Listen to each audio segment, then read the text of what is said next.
आज पीएम असम में ब्रह्मपुत्र नदी पर बने बोगीबिल ब्रिज का उद्घाटन करने जा रहे हैं। इस पुल से अरुणाचल प्रदेश में चीन की लगती सीमा तक पहुंचना आसान हो जाएगा। इस पुल के निर्माण में 5800 करोड़ रुपए की लागत आई है। असम के डिब्रूगढ़ में देश का सबसे बड़ा और एशिया का दूसरा सबसे लंबा रेल सड़क पुल बोगीबिल ब्रिज बनकर तैयार हो चुका है। आज प्रधानमंत्री नरेंद्र मोदी इस ब्रिज का उद्घाटन करने वाले हैं। पुल के उद्घाटन की सभी तैयारियां पूरी कर ली गई हैं। ये पुल पूर्वोत्तर के राज्यों के विकास को रफ्तार तो देगा ही, सामरिक लिहाज से भी इसका बड़ा महत्व है। असम के डिब्रूगढ़ और धेमाजी के बीच ब्रह्मपुत्र नदी पर बना ये पुल भारतीय सेना के लिए भी मददगार होगा। इस पर 2 समानांतर रेल लाइनें हैं और इस पर ट्रेनें 100 किलोमीटर की रफ्तार से दौड़ सकेंगी। 21 साल में बनकर तैयार हुए इस पुल के निर्माण में 5800 करोड़ रुपए की लागत आई है। इसे बनाने में 77,000 मीट्रिक टन लोहे का इस्तेमाल हुआ है। भारत के पूर्व प्रधानमंत्री अटल बिहारी वाजपेयी को देश आज उनकी जयंती पर याद कर रहा है। दिल्ली के राष्ट्रीय स्मृति स्थल पर बना अटल जी का स्मारक आज राष्ट्र को समर्पित किया जाएगा।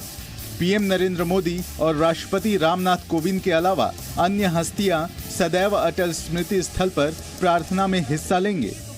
सदैव अटल स्मृति स्थल का निर्माण 10.51 करोड़ रुपए की लागत से किया गया है। स्मृति स्थल के निर्माण के लिए एक भी पेड़ को नहीं काटा गया है। यहाँ 9 नक्काशी की हुई दीवारें हैं जिस पर अटल जी की कविताएं लिखी हैं। इसी जगह 17 अगस्त को वाजपेयी जी का अंतिम संस्कार किया गया था। इस दृष्टि से उसको बनाया गया है कि वहाँ पर कोई पेड़ वहाँ का न काटा जाए, बजाय इसके कि वहाँ पर कोई लाउड स्पीकर से या कोई ऐसी चीज़ लगाई जाए। उनकी कुछ कविताएं और कुछ उनके विचार इस प्रकार के वहाँ पर चारों ओर बनाए गए। अटल जी की जयंती से एक दिन पहले प्रधानमंत्री नरेंद्र मोदी ने उनके सम्मान में 100 रुपए का स्मारक सिक्का जारी किया। मैं नहीं मानता हूँ कि ये 100 रुपये का सिक्का ही सिक्का है, क्योंकि अटल जी का सिक्का हम लोगों के दिलों पर 50 साल से ज्यादा समय चला है, जिसका जीवन भी एक सिक्का बनकर के हमारी जिंदगी को चलाता रहा है, हम लोगों को प्रेरणा देता रहा है। उसको आज हम मेटल के अंदर भी चिरंजीव बनाने का एक छोटा सा प्रयास कर रहे हैं। इधर जम्मू कश्मीर के राजौरी में पाकिस्तान की तरफ से अंधाधुंध फायरिंग के बाद स्कूलों को बंद कर दिया गया। कई गांव वालों ने सेना के कैंपों में भी उन्हें शिफ्ट किया है। राजौरी के नौशेरा सेक्टर में सोमवार को पाकिस्तान की तरफ से भारतीय चौकियों और गांवों को निशाना बनाकर फायरिंग की गई। नौशेरा के लाम और केरी में स्कूलों और रिहायशी ठिकानों को निशाना बनाया गया। भारत की तरफ से भी पाकिस्तान की फायरिंग का जवाब दिया गया। प्रशासन ने एहतियात के तौर पर लाइन ऑफ कंट्रोल के 5 किलोमीटर के दायरे में आने वाले सभी स्कूलों को बंद कर दिया है। लाम एरिया जो हमारा नौशेरा सेक्टर का है, केरी सेक्टर में भी पाकिस्तान की तरफ से सीज फायर वायलेशन सुबह से शुरू हुई लगभग 9:30 बजे के आसपास, जिसका जवाब जो है हमारी सेना यहाँ से दे रही है। पाकिस्तानी फायरिंग के बाद सुरक्षा बलों ने लाइन ऑफ कंट्रोल पर गश्त बढ़ा दी है। आमतौर पर आतंकियों की घुसपैठ कराने के लिए पाकिस्तान की तरफ से फायरिंग की जाती है। बीजेपी के सहयोगी शिवसेना भी अब केंद्र सरकार पर हमलावर हो गई है। एक जनसभा में शिवसेना प्रमुख उद्धव ठाकरे ने रफाल समेत कई मुद्दों पर बीजेपी को घेरा है। शिवसेना अध्यक्ष उद्धव ठाकरे ने प्रधानमंत्री नरेंद्र मोदी पर निशाना साधा। ठाकरे ने कहा कि रफाल का कॉन्ट्रैक्ट ऐसी कंपनी को दिया गया जिसे इसका कोई अनुभव नहीं है। देश के सैनिकों के वेतन में बढ़ोतरी की जगह गोला बारूद की खरीद में घोटाला किया गया। शिवसेना चीफ ने कहा कि राफेल डील को लेकर तमाम आरोप हैं और वो नहीं जानते कि सुप्रीम कोर्ट ने क्लीन चिट कैसे दी। राम मंदिर के मुद्दे पर शिवसेना प्रमुख ने मोदी सरकार पर देश की जनता की भावनाओं से खिलवाड़ करने का आरोप लगाया। उद्धव ने कहा कि 30 साल हो गए और सरकार आज भी कह रही है राम मंदिर मामला कोर्ट में है।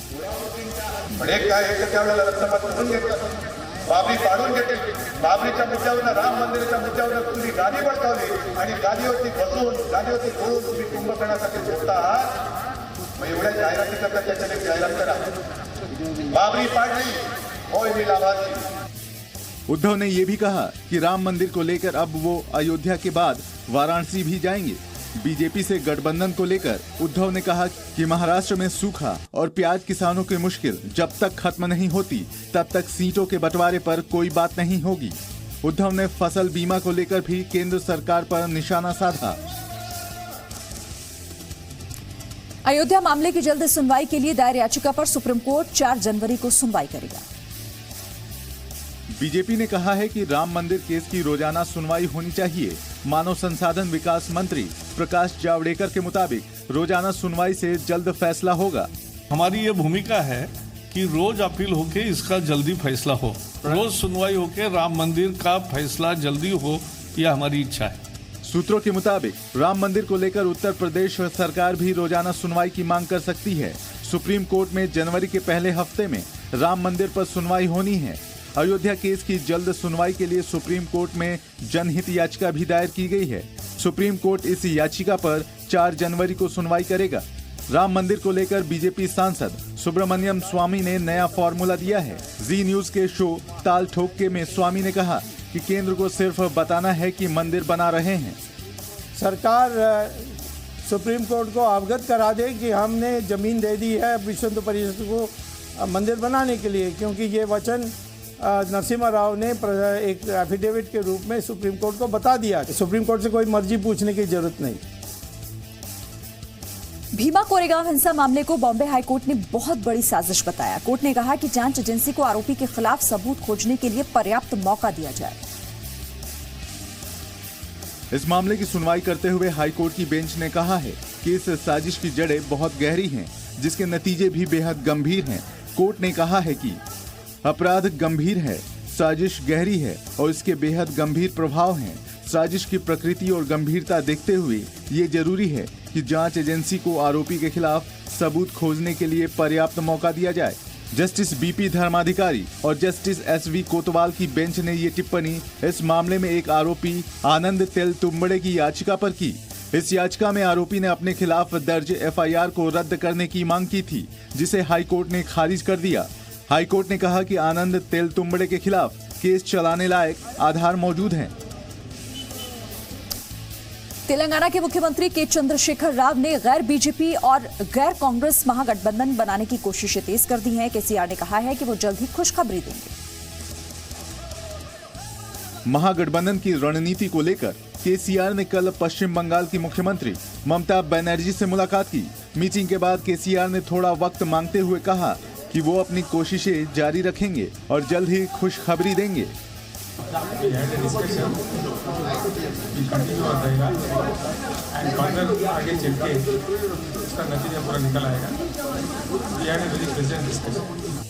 इससे पहले के चंद्रशेखर राव ने महागठबंधन को लेकर ओडिशा के मुख्यमंत्री नवीन पटनायक से भी मुलाकात की थी। केसीआर आज दिल्ली पहुंचेंगे। यहां वो बहुजन समाज पार्टी की अध्यक्ष मायावती और समाजवादी पार्टी के अध्यक्ष अखिलेश यादव से मुलाकात कर सकते हैं। इधर पश्चिम बंगाल के 24 परगना जिले के बसीरहाट में सोमवार को बीजेपी का कानून अवज्ञा कार्यक्रम हिंसक हो उठा। भीड़ को तितर-बितर करने के लिए पुलिस को लाठीचार्ज करना पड़ा। पश्चिम बंगाल बीजेपी के अध्यक्ष दिलीप घोष के नेतृत्व में पार्टी ने ममता सरकार के खिलाफ विरोध मार्च का आयोजन किया था। पुलिस ने बीजेपी कार्यकर्ताओं को रोकने के लिए बैरिकेड लगाया था, लेकिन बीजेपी कार्यकर्ता बैरिकेड तोड़ने की कोशिश करने लगे। इस दौरान कार्यकर्ताओं ने पुलिस पर पथराव भी किया, जिसके बाद भीड़ को तितर-बितर करने के लिए पुलिस को लाठीचार्ज करना पड़ा। इस संघर्ष में कई बीजेपी कार्यकर्ता और पुलिस अधिकारी घायल हो गए। बसीरहाट कोलकाता से करीब 60 किलोमीटर की दूरी पर है। दिलीप घोष ने दावा किया कि पुलिस पर पत्थर बाहरी लोगों ने बरसाए, उनका बीजेपी से कोई लेना देना नहीं है। वित्त मंत्री अरुण जेटली ने जीएसटी पर कुछ और राहत दिए जाने के संकेत दिए हैं। जेटली का कहना है कि उनकी अगली प्राथमिकता सीमेंट को कम टैक्स के दायरे में लाना है। जीएसटी की 12% और 18% दरों को मिलाकर एक किया जा सकता है। जीएसटी की ये नई दर 12 और 18% के बीच होगी। आमतौर पर इस्तेमाल होने वाले सामान और सेवाओं पर ये नई दर लगेगी। हालांकि जीएसटी की ये नई दर तभी लागू होगी जब टैक्स कलेक्शन में अच्छी बढ़ोतरी होगी। वित्त मंत्री जेटली का कहना है कि उनकी अगली प्राथमिकता सीमेंट को कम टैक्स के दायरे में लाना है। इस वक्त सीमेंट पर 28% जीएसटी लगता है। फिलहाल जीएसटी की 5 दरें हैं जो 0 से लेकर 28% तक हैं। 183 वस्तुओं और सेवाओं पर जीएसटी की दर 0 है। जबकि 308 पर 5% है। इसी तरह 178 पर GST 12% है, जबकि 517 पर 18% GST है। 28% GST सिर्फ 28 सामानों और सेवाओं पर है। फेसबुक पोस्ट के जरिए GST की 18 महीने की उपलब्धियों की चर्चा करते हुए वित्त मंत्री ने ये भी कहा कि कांग्रेस के समय में 235 सामानों पर टैक्स 31% या इससे ज्यादा था। GST की शुरुआत 1 जुलाई 2017 को हुई थी।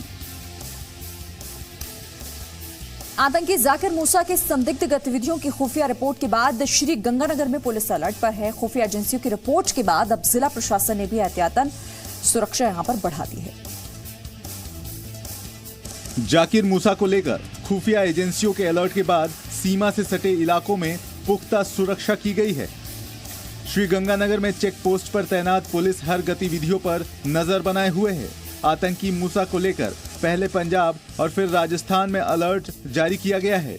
खुफिया एजेंसियों की रिपोर्ट के बाद जिला प्रशासन ने भी एहतियात बरतनी शुरू कर दी है। बीकानेर रेंज के IG डॉक्टर BL मीणा ने बताया कि पिछले दिनों खुफिया एजेंसियों से जानकारी के बाद अलर्ट जारी किया गया है। हर आने जाने वाले लोगों और गाड़ियों की तलाशी की जा रही है। खासतौर पर पंजाब राजस्थान सीमा पर बने चेक पोस्ट पर हथियारबंद पुलिस तैनात की गई है। मूसा के बारे में राजस्थान में स्पेशली गंगानगर में कि मूसा को देखा गया हो, पब्लिक में किसी ने देखा हो या हमारे किसी जवान ने देखा हो, ये इनपुट मिला नहीं है। ये सेंट्रल एजेंसी से जनरेट किया हुआ इनपुट है जिसपे हम काम कर रहे हैं। पाकिस्तान के पूर्व प्रधानमंत्री नवाज शरीफ को भ्रष्टाचार के एक और मामले में सजा सुनाई गई है। शरीफ पर $25 लाख का जुर्माना भी लगाया गया है। इस्लामाबाद की भ्रष्टाचार निरोधी अदालत ने अल जजीजिया स्टील मिल के केस में नवाज शरीफ को 7 साल की कैद की सजा सुनाई। हालांकि फ्लैगशिप इन्वेस्टमेंट केस में नवाज को रिहा कर दिया गया। नवाज शरीफ पर $25 लाख का जुर्माना भी लगाया गया है। पाकिस्तान के राष्ट्रीय जवाबदेही ब्यूरो ने पनामा पेपर्स केस में सुप्रीम कोर्ट के फैसले के बाद नवाज शरीफ के खिलाफ 3 मामले दर्ज किए थे। जुलाई में नवाज शरीफ को एवन फील्ड प्रॉपर्टी केस में 11 साल की सजा सुनाई गई थी। हालांकि बाद में इस्लामाबाद हाई कोर्ट ने उनकी सजा पर रोक लगा दी थी। पनामा पेपर्स में नाम आने की वजह से नवाज शरीफ को प्रधानमंत्री पद के लिए अयोग्य घोषित किया गया था। फैसला आने से पहले कोर्ट के बाहर बड़ी संख्या में नवाज शरीफ के समर्थक मौजूद थे। इन लोगों ने कोर्ट के बाहर तैनात पुलिस वालों पर पत्थरबाजी भी की। सजा का ऐलान होने के बाद नवाज शरीफ को फौरन हिरासत में ले लिया गया। पूर्व प्रधानमंत्री को लाहौर की कोट लखपत जेल में रखा गया है। एक रेफरेंस में तो मियां साहब को बरी कर दिया गया और एक रेफरेंस में मियां साहब को 7 साल सजा दी गई। राजधानी दिल्ली में वायु प्रदूषण अपने खतरनाक स्तर पर पहुंच गया है। EPCA ने दिल्ली NCR में निर्माण कार्यों पर 2 दिन के लिए रोक लगा दी है। बढ़ते प्रदूषण को देखते हुए सुप्रीम कोर्ट की ओर से गठित की गई एनवायरमेंट पॉल्यूशन कंट्रोल अथॉरिटी यानी EPCA ने दिल्ली NCR में निर्माण कार्यों पर 2 दिन के लिए रोक लगा दी है। ये रोक 26 दिसंबर तक जारी रहेगी।